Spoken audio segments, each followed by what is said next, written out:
Vaillante population du Niger, les forces de défense et de sécurité persévèrent dans la lutte contre les groupes armés terroristes et criminels organisés. Cette constance dans l'action et l'affirmation de leur serment vis-à-vis de notre cher pays au cours de la période s'étendant du 21 au 24 juillet 2024, une attaque terroriste a endeuillé nos rangs. Néanmoins, des actions remarquables ont été accomplies en parallèle, dont voici un récapitulatif. Dans le cadre de l'opération NIA menée sur la rive droite du fleuve, nos unités ont fait face à une attaque terroriste dans la matinée du lundi 22 juillet 2024. L'incident s'est produit à proximité de la localité de Balanta, entre Terra et Bankilare. Les assaillants, nombreux et lourdement armés, ont été confrontés à une vigoureuse riposte de nos forces, les repoussant efficacement. Le bilan de cet accrochage est le suivant. Côté ami, 15 braves soldats sont tombés sur le champ d'honneur, sacrifiant leur vie pour la sécurité de notre nation. Côté ennemi, 21 terroristes ont été neutralisés et leur matériel a été détruit. En cette période de deuil, les plus hautes autorités de notre pays présentent leurs condoléances les plus sincères et attristées aux familles des défunts ainsi qu'à l'ensemble de nos vaillantes forces de défense et de sécurité. Des opérations de ratissage se poursuivent activement dans la zone afin de traquer et d'éliminer les criminels rescapés. Parallèlement, 6 terroristes très recherchés ont été arrêtés dans les environs de Samira et Gundey au cours des patrouilles intensives menées dans ces zones. Lors de ces opérations, nos forces ont saisi 2 motocyclettes ennemies, des pièces de rechange et des accessoires destinés à la fabrication d'engins explosifs improvisés. Nos forces de défense et de sécurité continueront à remplir leur mission avec courage et détermination, s'engageant à traquer les responsables de cette attaque. Ces agressions, loin de nous attendrir, renforcent au contraire notre résolution à restaurer la paix et la sécurité sur l'ensemble de notre territoire.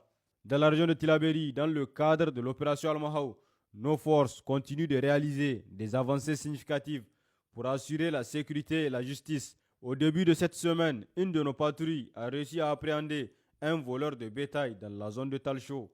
Le malfrat est responsable de nombreuses exactions contre les populations vulnérables, sémant la terreur et l'insécurité. Cette arrestation représente un soulagement pour les habitants de ce secteur qui voient enfin un criminel notoire traduit en justice. Par ailleurs, grâce à un renseignement fiable signalant un mouvement suspect d'un camion de 10 tonnes, les éléments du poste militaire de reconnaissance de Yassan ont pu intercepter le véhicule. La fouille minutieuse du camion a révélé un important lot de produits pharmaceutiques contrefaits destinés à des réseaux criminels. Les 2 convoyeurs ont été arrêtés et remis aux services compétents pour une enquête approfondie. Dans la région de Tawa, dans le cadre de l'opération Shara, nos forces continuent de renforcer la sécurité et de combattre la criminalité. En date du 22 juillet dernier, une opération de ratissage menée dans le secteur de Tabalak par une patrouille mixte départementale a permis l'arrestation de 3 bandits armés. Ces individus ont été interceptés à bord d'un véhicule Hilux en possession de 2 fusils AK-47 et de 3 chargeurs garnis. Cette intervention décisive fait suite à un accrochage survenu plus tôt dans la journée sur le tronçon Tabalak-Abalak.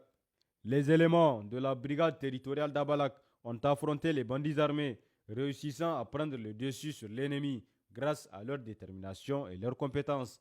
Ces actions témoignent une fois de plus de l'efficacité de l'opération Shara et le dévouement de nos forces à protéger les citoyens et à rétablir l'ordre. La saisie des armes et l'arrestation de ces criminels contribuent à amoindrir les capacités opérationnelles des bandits armés dans la région.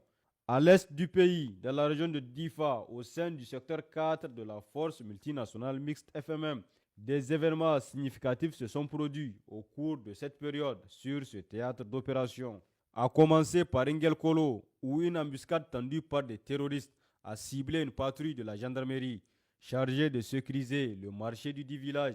Cet incident tragique a coûté la vie à un membre de nos forces de défense et de sécurité et les terroristes ont également réussi à s'emparer d'un véhicule. La poursuite engagée par nos hommes les a conduits à une base logistique ennemie sur la frontière avec le Nigeria, qui a été aussitôt détruite grâce aux vecteurs aériens. Plusieurs terroristes ont été neutralisés et au moins un véhicule a été détruit lors de cette frappe aérienne.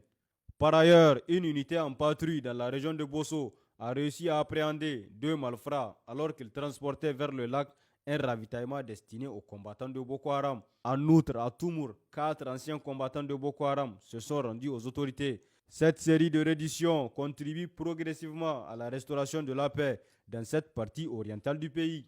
Dans le secteur de Niamey, dans le cadre de l'opération Kinkassa, la matinée d'hier, mardi 23 juillet, a été marquée par la cérémonie de fin de stage et la remise de diplôme à la 3e promotion du cours d'état-major. Cet événement solennel s'est déroulé dans les locaux de l'école militaire supérieure et a été présidé par le général de corps d'armée, ministre d'État, ministre de la Défense nationale, Salif Moudi, en présence de plusieurs hautes autorités des forces de défense et de sécurité, composées de 26 stagiaires, dont 23 nationaux, un du Burkina Faso, un du Mali et un autre de la Guinée. Cette promotion a suivi un cursus de 9 mois. Ce programme a permis aux officiers stagiaires de consolider leurs compétences et servir efficacement dans les états-majors organiques et opérationnels. En ouvrant la cérémonie, le général de corps d'armée a demandé à l'assistance d'observer un instant de silence et de prière à la mémoire de nos frères d'armes tombés au champ d'honneur, soulignant que leur sacrifice ne sera pas vain.